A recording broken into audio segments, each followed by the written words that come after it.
Hoy conoceremos la historia detrás de 5 crímenes que no están en la parte 1. Si ya viste el primer video, sabes que el Mencho cruzó líneas que nadie antes había cruzado. Pero hay 5 momentos más que la historia del CJNG necesita que se analicen con el mismo rigor. 5 decisiones que no fueron errores de cálculo, fueron declaraciones de poder. Declaraciones que en cada caso decían lo mismo con un lenguaje diferente. Las reglas del sistema no aplican aquí.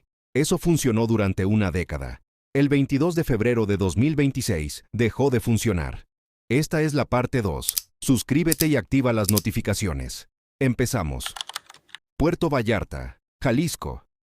15 de agosto de 2016. 1:00 AM.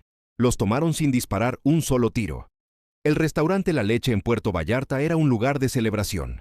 Iván Archibaldo Guzmán, hijo del Chapo, festejaba su cumpleaños número 33. Lo acompañaba su hermano Jesús Alfredo. Al menos 16 escoltas los protegían. A la 1 de la madrugada, un comando del CJNG irrumpió en el lugar. Separaron a los hombres de las mujeres. Se llevaron a 6 personas, incluidos los 2 hijos del Chapo. Ignacio Cadena, dueño del restaurante, declaró después: no hubo siquiera un balazito ni una amenacita a nadie. Los herederos del cártel de Sinaloa, los hijos del hombre más famoso del mexicano, habían sido secuestrados por el CJNG sin un solo disparo. Puerto Vallarta era territorio del CJNG. Y eso, en el lenguaje del crimen organizado, era el punto. No importaba quién fueras, no importaba cuántos escoltas trajeran, no importaban los apellidos. En plaza del CJNG, el CJNG mandaba. Días después, los secuestrados fueron liberados. Ismael El Mayo Zambada medió en las negociaciones. Según declaraciones posteriores, el propio Chapo habló desde prisión con represalias contra el hijo del Mencho si sus hijos no regresaban. El CJNG liberó a los Guzmán. Pero la humillación quedó registrada en la memoria del narco mexicano. La ironía llegó 9 años después. En 2025, en medio de la guerra interna del cártel de Sinaloa, Iván Archibaldo selló una alianza con el CJNG. El mismo hombre que fue secuestrado terminó siendo aliado de quienes lo secuestraron. Así funciona el crimen organizado. No hay enemigos permanentes, solo intereses. Nadie había secuestrado a los hijos del Chapo. Nadie se había atrevido. El CJNG lo hizo en su propio territorio, sin violencia visible, con total control. Ese acto no fue la demostración de un cártel. Fue la demostración de un cártel que ya no respetaba ninguna jerarquía dentro del mundo criminal mexicano. Tonalá, Jalisco. 19 de marzo de 2018. Los confundieron, eso no lo salvó. Javier Salomón Aceves Gastelum, 25 años. Jesús Daniel Díaz García, 20 años. Marco Francisco García Ábalos, 20 años. 3 estudiantes de la Universidad de Medios Audiovisuales en Guadalajara. Ese día estaban filmando un proyecto escolar en una casa de la colonia Los Arenales, en Tonalá. No sabían que esa propiedad estaba vinculada a una persona con conexiones al cártel Nueva Plaza, rivales del CJNG. Al salir, según la investigación de la Fiscalía de Jalisco, fueron interceptados por una célula del CJNG. Los confundieron con personas vinculadas al grupo rival. Fueron trasladados a una casa en la calle Lechuza. Los interrogaron. Uno de ellos perdió la vida durante el interrogatorio. Los otros 2 fueron eliminados después. La Fiscalía presentó la versión de que los cuerpos fueron disueltos en ácido sulfúrico en bidones en la calle Amapola. Luis Octavio Cotero Bernal, entonces director del Instituto Jalisciense de Ciencias Forenses, declaró: en los tinacos no se encontró ni un resto de nada. Una perita forense confirmó en el juicio de 2024 que en los bidones solo había diésel, no restos humanos. Las familias llaman a esa versión una mentira histórica. Exigen que la búsqueda continúe. Hasta hoy, los cuerpos no han sido recuperados. En mayo de 2024, la Fiscalía General de la República sentenció a 5 integrantes del CJNG a 75 años de prisión. No por homicidio, por secuestro agravado. Sin cuerpos, no hay prueba legal de muerte. Antes de este caso, la percepción pública sobre el CJNG era la de un cártel que atacaba a rivales. Después de este caso, quedó claro algo diferente. Una célula del CJNG podía secuestrar y eliminar a 3 jóvenes universitarios sin ninguna conexión con el mundo criminal por una confusión. Y el Estado mexicano, 4 años después, no pudo recuperar los cuerpos ni demostrar homicidio en un tribunal.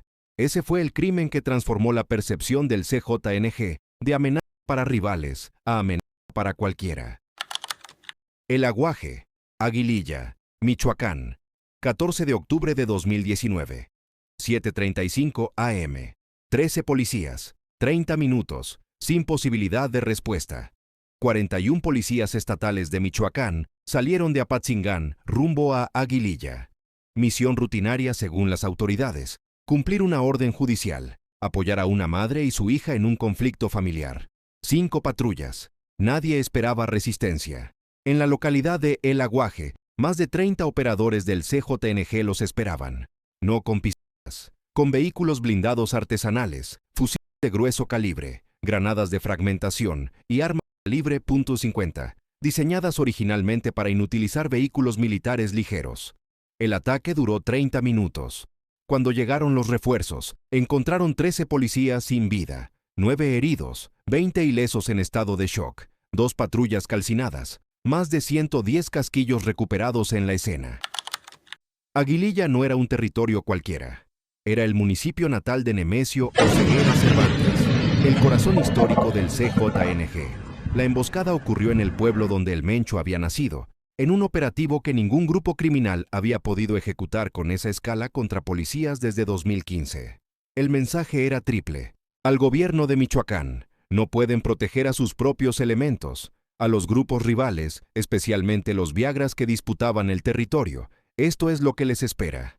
Al Estado federal: incluso en nuestra tierra natal, ustedes no mandan. Analistas consultados por la BBC calificaron la emboscada como la más mortífera contra policías en México desde el derribo del helicóptero en 2015. El gobierno federal respondió con un despliegue federal masivo en la región, y Aguililla comenzó el periodo de conflicto que la convertiría en uno de los municipios más violentos del país durante los siguientes 3 años. Aguililla, Michoacán, 2021. No eran vehículos improvisados, eran máquinas de guerra construidas en talleres propios. En 2021, el CJNG escaló su presencia en Aguililla de una forma que no tenía precedente en el crimen organizado mexicano. Desplegó lo que la prensa documentó bajo el nombre de narcotanques o monstruos, vehículos comerciales, camionetas y camiones, reforzados con planchas de acero soldadas artesanalmente, con torretas giratorias, espacios para personal armado y en algunos casos con capacidad de resistir ráfagas de ametralladoras. No eran vehículos de exhibición, eran máquinas de guerra construidas en talleres clandestinos por mecánicos e ingenieros que en otro contexto habrían tenido carreras en la industria automotriz. Circulaban abiertamente por las calles de Aguililla, con uniformes del CJNG bordados, con armamento visible. Los narcotanques no aparecieron de forma espontánea. Fueron la respuesta del CJNG a los intentos de las fuerzas federales y de grupos rivales de recuperar el control de la región. Su despliegue abierto en territorio urbano fue una declaración de facto de control territorial. El Estado no manda aquí. Nosotros sí. El gobierno federal respondió con más presencia militar, pero los narcotanques siguieron circulando durante meses. Lo que documentaron los medios locales y organizaciones de derechos humanos es el impacto cotidiano en la población civil de Aguililla. Familias atrapadas entre el CJNG y los grupos rivales. Desplazamientos masivos, bloqueos de carreteras que impedían el acceso a alimentos y medicamentos, servicios de salud interrumpidos. Aguililla se convirtió en el símbolo más visible del nivel al que el conflicto del crimen organizado había llegado en México. Un municipio de menos de 20,000 habitantes, convertido en zona de guerra abierta con vehículos blindados artesanales en las calles. Los narcotanques de Aguililla cambiaron el debate sobre qué tipo de respuesta requería el CJNG. Antes de esas imágenes, el conflicto con el cártel era descrito en términos de crimen organizado. Después, analistas y funcionarios comenzaron a usar un vocabulario diferente.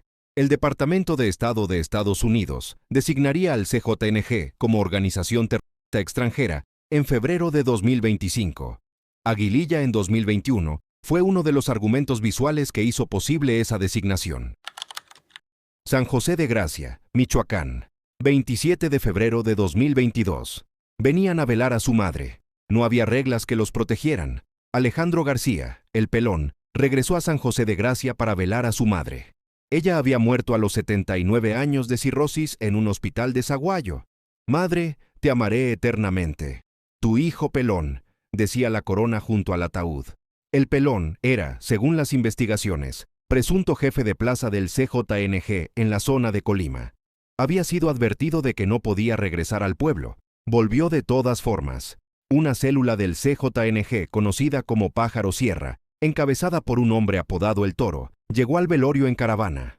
Según la investigación de la SSPC, actuaron en colaboración con policías municipales.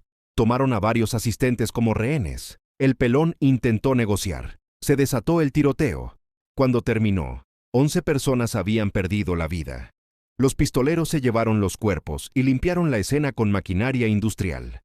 Las autoridades no encontraron cadáveres, solo casquillos, sangre y restos que confirmaban lo ocurrido. Este fue un conflicto interno del propio CJNG. El Toro y el Pelón habían sido socios, habían sido sicarios de los caballeros templarios juntos antes de integrarse al cártel. La disputa entre ellos era personal, antigua y violenta, y cuando llegó el momento de resolverla, el Toro eligió el velatorio de la madre del Pelón como escenario. Ese acto cruzó una línea que incluso dentro del crimen organizado mexicano había funcionado como límite no escrito durante décadas. Los funerales eran tregua. El CJNG, o al menos esta célula del CJNG, decidió que ya no. Un cartel que en 2011 se presentó con una narrativa de justiciero, de fuerza al servicio del pueblo contra los excesos de los Zetas, había llegado a 2022, atacando velorios y llevándose cuerpos para que las familias no pudieran recuperarlos.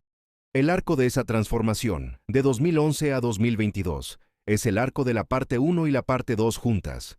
No fue una caída súbita, fue una erosión gradual de cualquier límite, cualquier código, cualquier restricción. Y esa erosión fue lo que convirtió al CJNG en la organización que requería una respuesta del nivel que llegó el 22 de febrero de 2026.